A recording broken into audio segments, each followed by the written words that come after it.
kasih dalam Kristus, berjumpa lagi dengan saya Aliudin. Hari ini saya ada di Poso. Nggak main-main, saya ada di danaunya. Ini danau Poso di belakang saya.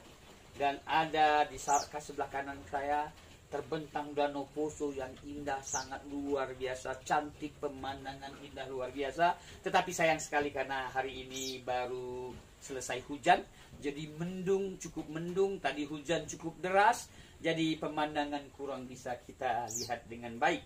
Saya menyapa Anda, saya ada di Poso, Sulawesi Tengah. Saya berjumpa dengan seorang bapak yang sangat luar biasa. Dulu yang sangat kejam, dulu sangat sadis bapak ini.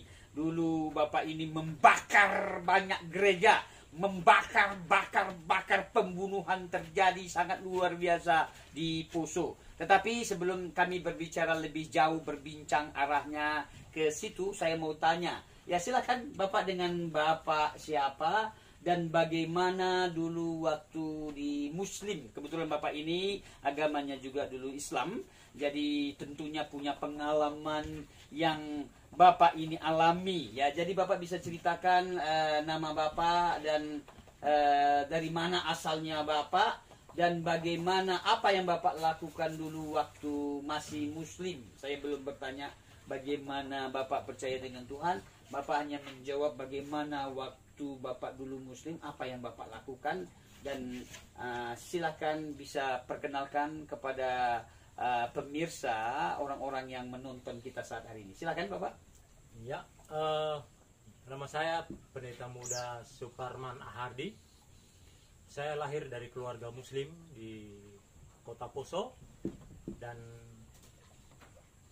Poso adalah salah satu daerah yang pernah konflik SARA, konflik agama, dan saya terlibat dalam konflik itu. Dan di saat banyak orang membakar gereja, salah satunya saya juga ikut terlibat dalam pembakaran gereja, rumah-rumah ibadah orang Kristen, karena waktu itu saya belum kenal Tuhan.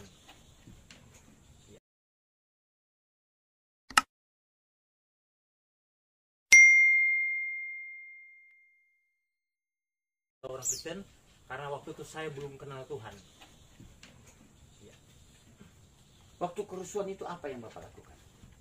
Ya, karena kami waktu itu namanya perang SARA, nuansa SARA. Jadi dari kedua keyakinan itu mempertahankan masing-masing imannya, dan masing-masing tidak senang dengan iman yang orang lain.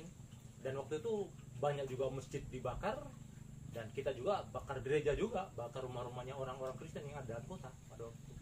Namanya perang yang nuansa SARA. Saya dengar Bapak membakar gereja juga dan bahkan rumah-rumah ya? Iya, betul. Karena situasinya waktu itu orang yang terlibat dalam kerusuhan pasti ikut semua waktu itu. Situasinya waktu itu. Jadi setiap hari bawa parang gitu? Ya, namanya situasi perang, ya dengan sendirinya mempersenjatai masing-masing dengan segala macam persenjataan. Saya dengar banyak sekali yang mati. Itu bisa ceritakan sedikit, katanya banyak mati, di mana-mana mati, orang-orang mati bergelimpangan. Silakan bisa ceritakan sedikit. Memang pada waktu itu memang tidak diekspos, tapi kenyataan di lapangan memang terjadi begitu memang. Karena orang, kalau namanya perang antar kelompok itu tidak seperti perang SARA, perang antar agama. Kalau perang antar kelompok itu masih hitung-hitungan, masih pikir-pikir.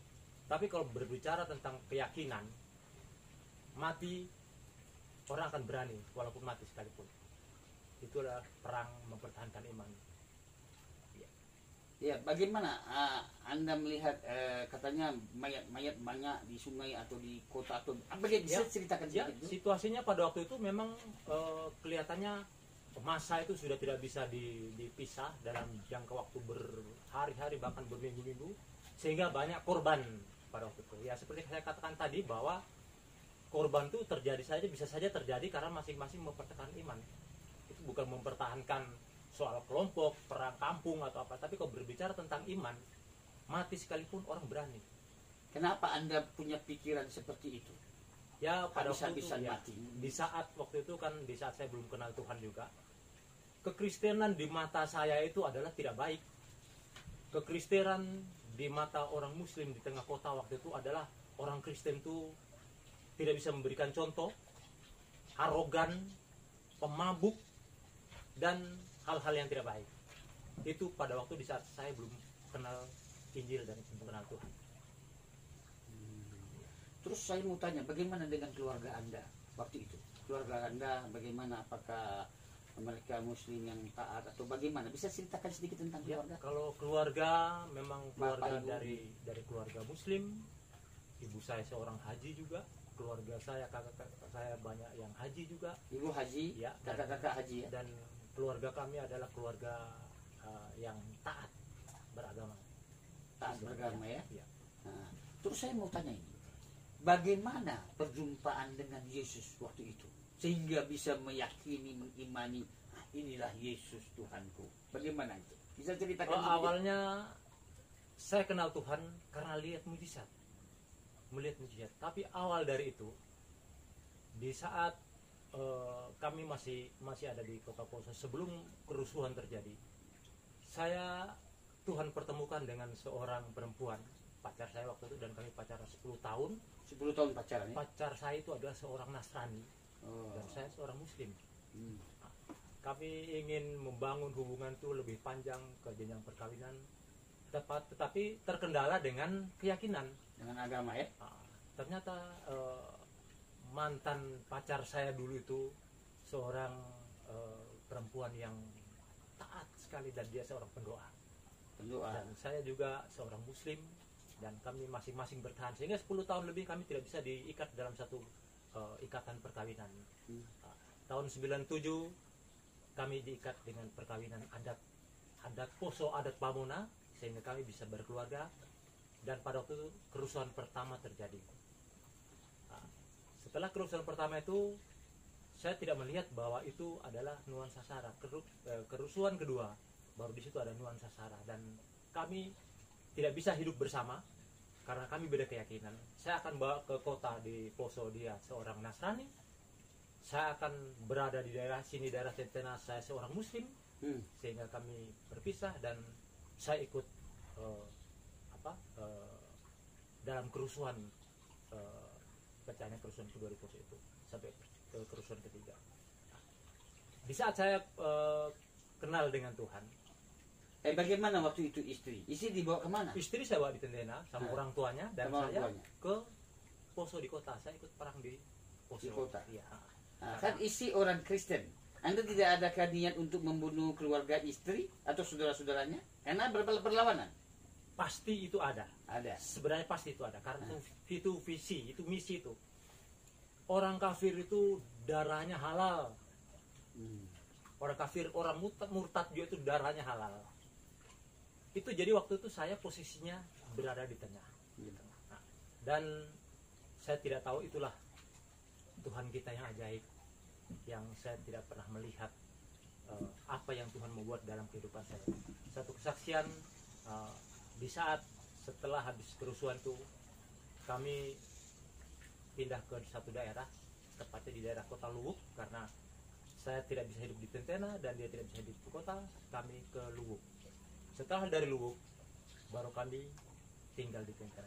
Awal perjumpaan saya dengan Tuhan adalah karena saya melihat mujizat. Tahun 2002, istri saya, dia kena kanker payudara. Kanker ya, kanker payudara. Oke ya. Dan dari pacaran dia sering menginjili saya. Tidak henti-hentinya dia menginjili saya, memperkenalkan Yesus, memperkenalkan Isa Al-Masih. Menceritakan tentang Karena dia Isa seorang ya. seorang Nasrani yang tekun sekali.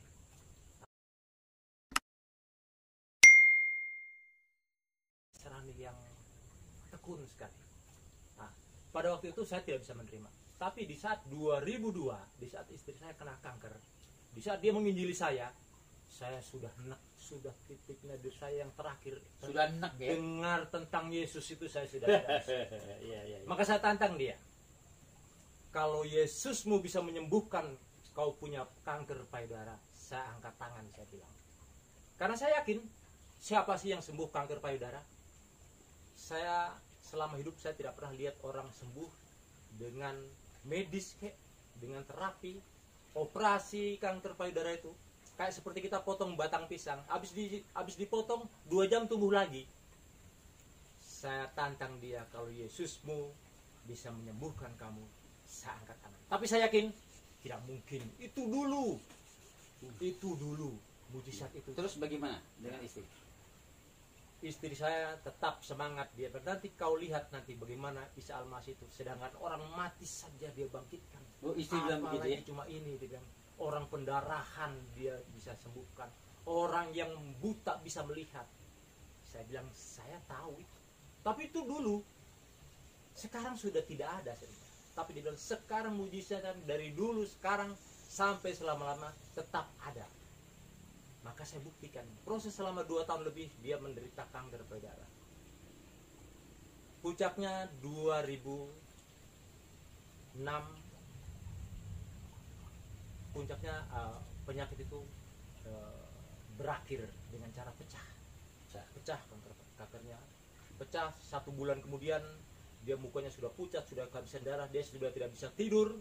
Saya mau bawa ke rumah sakit, dia tidak mau. Dia bilang kalau saya sembuh dengan medis, mendingan saya mati saja. Oh, dia bilang gitu? Ya, kalau saya sembuh dengan medis, mendingan saya mati saja. Nah, maka proses itu dialami. Saya biarkan dia ada kamar tertentu untuk dia. Dia berdoa, dia menangis kepada Tuhan. Saya tanya, kenapa kau menangis? Ya, saya harus menangis seperti saya minta dengan Bapak. Amin. Saya harus merengek-rengek sama Bapak. Sekali waktu nanti Bapak akan iba lihat saya punya air mata. 2 tahun kemudian pecah kanker payudaranya. Beberapa bulan kemudian saya sudah pikir di saat pecah payudaranya itu, saya pikir saya akan pulang kembali ke kota karena dia pasti mati. 1 bulan kemudian pendarahannya tidak berhenti. Saya bawa di rumah sakit tidak mau. Sampai bocor, sampai minta maaf, payudaranya itu sampai kempis. Tinggal kulit. Saya pikir di sini waktunya istri saya meninggal. 1 bulan kemudian, 2 bulan, 3 bulan tidak mati. Menjalan ke 5 bulan berhenti pendarahan dan mukanya sudah mulai merah-merah ulang. Mulai ada semangat hidupnya, ada terus. Di saat dia sakit itu, dia berhenti menginjili saya, dia berhenti memperkenalkan saya tentang Yesusnya. Dan setelah itu 6 bulan kemudian lukanya itu sudah tertutup kembali, padahal lubangnya besar, sudah kelihatan tulang rusuknya. Saya pikir dia pasti mati. Ternyata 6 bulan kemudian disembuhkan, pelan-pelan disembuhkan. 1 tahun kemudian payudaranya yang habis itu tumbuh. Wow. Sempurna seperti kanan. Wow, luar biasa. Saya terkagum-kagum. Saya tidak bisa bicara, saya tidak bisa tidur berminggu-minggu. Saya pikir ada memang dia Yesus ini. Ada betul dia punya Yesus. Ketika waktu itu baru saya bilang sama orang tuanya, waktu kami dulu bersama, saya bilang sama tua, saya ingin kenal dengan Isa Al-Masih. Tolong bagaimana caranya? Saya mau ingin dibaptis. Keluarga ribut.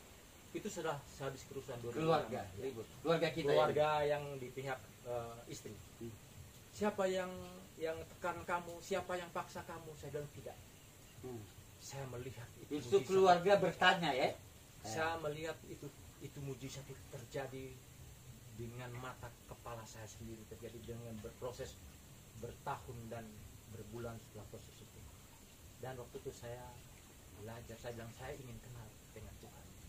Maka proses itu saya kenal dengan Tuhan. Saya menjadi seorang Kristen.